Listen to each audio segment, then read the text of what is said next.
Market को समझने का एक ही तरीका है, सही एनालिसिस, सही डिसीजन।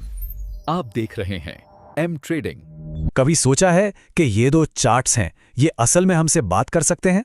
आज हम इन्हीं की भाषा को डिकोड करने वाले हैं और हम समझेंगे दो ऐसे जबरदस्त पैटर्न्स को जो अक्सर मार्केट में आने वाले बड़े बदलावों का इशारा पहले ही दे देते हैं। जब कोई चार्ट देखता है तो क्या लगता है कि ये सिर्फ ऊपर नीचे जाती हुई कुछ टेढ़ी मेढ़ी लकीरें हैं या ये कोई कहानी सुना रही है? सच तो यही है कि हर चार्ट अपने आप में एक कहानी है और अगर हम इसे पढ़ना सीख गए ना तो हम अक्सर ये अंदाजा लगा सकते हैं कि इस कहानी का अगला चैप्टर क्या होने वाला है। तो चलिए शुरू करते हैं इस कहानी को। देखिए, हर चार्ट के सेंटर में ना एक लड़ाई चल रही होती है, खरीदारों और विक्रेताओं के बीच की लड़ाई, और बस इसी लड़ाई के बीच में बनते हैं ये पैटर्न्स। तो जब हम इन पैटर्न्स को देखते हैं तो हम सिर्फ लाइंस नहीं देख रहे होते, हम असल में मार्केट के मूड को, उसकी साइकोलॉजी को देख रहे होते हैं। मतलब कॉन्फिडेंस, डर, थकावट, सब कुछ। ये पैटर्न्स हमें विजुअल क्लूज देते हैं, सुराग देते हैं कि भाई कौन सी साइड जीत रही है और मोमेंटम किस तरफ शिफ्ट होने वाला है। आज हमारा फोकस रहेगा दो खास पैटर्न्स पर। ये वो पैटर्न्स हैं जो एक बहुत ही पावरफुल सिग्नल देते हैं कि भाई पार्टी अब खत्म होने वाली है, और इन्हीं को कहते हैं बेरिश रिवर्सल पैटर्न्स। तो ये रिवर्सल पैटर्न आखिर है क्या? इसे एक वार्निंग साइन समझिए। मान लीजिए मार्केट ऊपर जा रहा है और आपको ऐसा कोई पैटर्न दिखता है तो ये एक चेतावनी है, एक अलर्ट है कि स्पीड अब बदल रही है और बिकवाली का दौर शुरू हो सकता है। इसको ऐसे समझिए, बायर्स ने पूरी जान लगाकर प्राइस को ऊपर खींचा और एक पीक बनाया, ठीक है? फिर प्राइस थोड़ा सा नीचे आया और उन्होंने एक बार फिर से पूरी ताकत लगा दी, लेकिन हुआ क्या? वो पिछले पीक को पार ही नहीं कर पाए। और बस ये जो दो बार की नाकामी है ना, ये साफ साफ बताती है कि अब बुल्स की ताकत खत्म हो रही है और बेयर्स गेम में आने वाले हैं। ये वाला पैटर्न तो और भी मजबूत सिग्नल देता है। यहाँ क्या होता है, बायर्स पहले एक पीक बनाते हैं जिसे हम कहते हैं लेफ्ट शोल्डर, फिर और भी ज्यादा जोर लगाकर एक उससे भी ऊंचा पीक बनाते हैं, ये है हेड। लेकिन बस इसके बाद उनकी हिम्मत जवाब दी जाती है। जब वो तीसरी बार कोशिश करते हैं तो वो हेड के लेवल तक भी नहीं पहुंच पाते और एक छोटा सा पीक यानी राइट शोल्डर बनाकर एक तरह से हार मान लेते हैं। हेड के बाद एक नया हाई ना बना पाना, ये बायर्स की थकावट का एकदम क्रिस्टल क्लियर साइन। और सुनिए, ये सिर्फ कोई किताबी थ्योरी नहीं है। स्टडीज में ये बात सामने आई है कि एक बुल मार्केट में हेड एंड शोल्डर्स पैटर्न का सक्सेस रेट 81% तक हो सकता है। ये वाकई में एक जबरदस्त आंकड़ा है जो इस पैटर्न की पावर को दिखाता है। तो फिर दोनों में फर्क क्या है? देखिए, डबल टॉप ये ज्यादा सिंपल है और जल्दी बनता है। ये एक लेवल पर सीधा सीधा रिजेक्शन दिखाता है।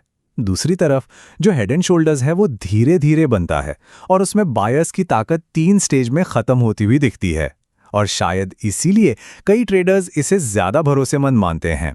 ठीक है, तो अब हम इन पैटर्न्स को पहचान तो सकते हैं, लेकिन सवाल ये है कि इनसे पैसा कैसे बनाया जाए।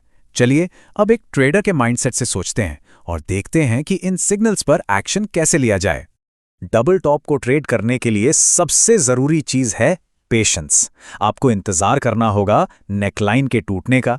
नेकलाइन मतलब वो जो दो चोटियों के बीच की वैली होती है। जैसे ही प्राइस इस लेवल से नीचे फिसलता है, आप शॉर्ट करते हैं और आपका सेफ्टी नेट यानी कि स्टॉप लॉस वो लगता है दूसरी चोटी के ठीक ऊपर। हेड एंड शोल्डर्स के लिए भी रूल बिल्कुल सेम है। नेकलाइन को पहचानिए, उसके टूटने का वेट कीजिए और फिर एक्शन लीजिए। इसमें स्टॉप लॉस जाता है राइट शोल्डर के ऊपर और टारगेट होता है हेड से नेकलाइन तक की दूरी के बराबर। लेकिन जरा रुकिए, ट्रेडिंग इतनी सीधी साधी भी नहीं होती है ना। हर पैटर्न काम करेगा ही, इसकी कोई गारंटी नहीं है, और ये जानना भी उतना ही जरूरी है कि इन पैटर्न्स पर कब भरोसा नहीं करना है। पर क्या हो अगर चार्ट ही झूठ बोल रहा हो? कभी कभी ऐसा होता है, एक परफेक्ट पैटर्न बनता है और मार्केट आपको धोखा दे जाता है।